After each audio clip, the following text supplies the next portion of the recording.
As promised, I did say I would test out this mould after I reviewed the larger mould that comes with this kit, and my video did really well, but unfortunately the mould didn't, and I was very disappointed in the mould. I also said I'd give you an update on the company. I have contacted them twice and neither time they have responded to me, so I'm now going to be contacting Amazon and letting them know that this seller is not responding to emails or any concerns about their product. So I will keep you updated on how that goes. And how I'm going to do this one is very similar to what I did before. I'm going to use a PU resin here and then fill it up with a coloured resin to get the different levels and the look of the mould. I am going to colour the PU resin. I'm not going to just have a white PU resin. I'm going to use some pigment powder to colour it. I've got my polyurethane resin mixed up and I've added some mica powder. Now remember, whenever you're using a polyurethane resin, you do need to work a lot quicker, a bit like Billy the Wiz or the Flash, than you would with using an epoxy resin. I'd just like to say a quick thank you to all my members whose names are coming up now. Thank you for all your help and your support and your wonderful feedback. And I hope you're enjoying the live streams that we're doing at the moment on how to set up your own small business and be successful in selling your arts and crafts. So I'm making sure that I've got this going all the way around this mould into the areas that I want to cure up. And the great thing about using the PU resin, it'll only take up to about an hour to cure, and then I can pour the next layer.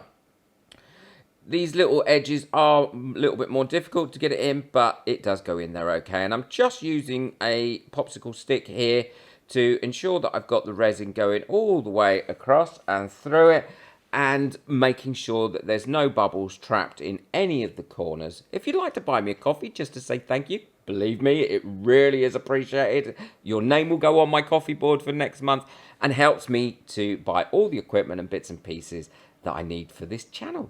So I'm going over it with a long neck lighter, popping any surface bubbles on this, and now I'm mixing up my transparent liquid because that polyurethane is really cured up nicely. Remember, whenever you're mixing transparent liquid, to give it a really good mix in, because if not, it does seem to settle and congregate, that's easy for you to say, congregate onto the top. So make sure you mix it in well, and if you add a few bubbles, just leave it there for about 5 minutes to degas, and then you'll be fine. And that's the great thing about using epoxy resin as well. You do get a nice pot time, and you do get a bit of time for it to cure, to release those bubbles. So again, I'm filling these right up to the top to ensure that I've got no gaps. And check out my other channel as well. I'll put the link to that in the description below, or in a card at the top, where I do lots of other different crafting things and try out new things. It is great fun. I love crafting. I don't know about you, but I love the crafting. I loved it. So filling these all up, popping the bubbles that have come up to the surface after about 5 minutes, and I'll leave this overnight to cure. Well, this is cured now, and as much as I really wanted this to be a brilliant mould, it isn't. But it isn't as bad as the other mould that I reviewed, although it is quite flimsy, and I did have to over pour this one to be able to get the right amount into here to stop there being gaps. The other thing is, it isn't particularly a level mould. Now, as I said before, this could have just been one off, but the company were not even prepared to answer any of my emails, and I sent them several emails about this. I'm going to demold these to show you what they look like. And yeah, I'm quite pleased with how that's come out. Just going to trim that overpour off while it's still soft. Yeah, I'm quite pleased how this has come out, although I don't know if it's a mould that I think that is particularly nicely designed. But perhaps if I put a darker colour in it or something, that might have worked. But I mean, you can see the colour in it.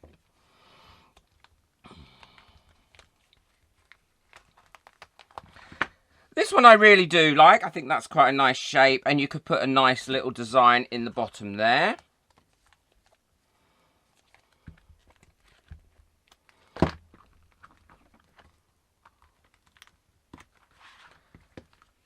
Yeah, I quite like that one too.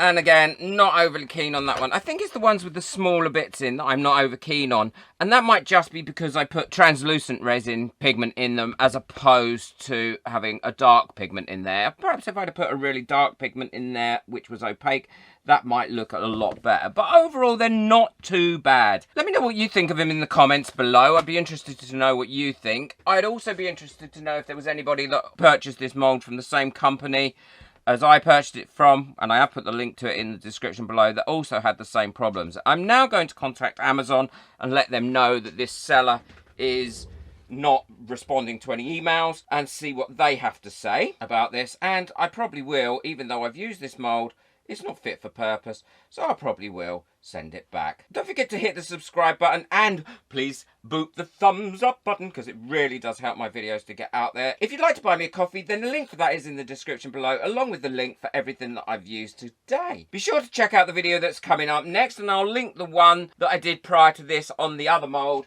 in case you've not seen that. Take care, enjoy your resin, bye.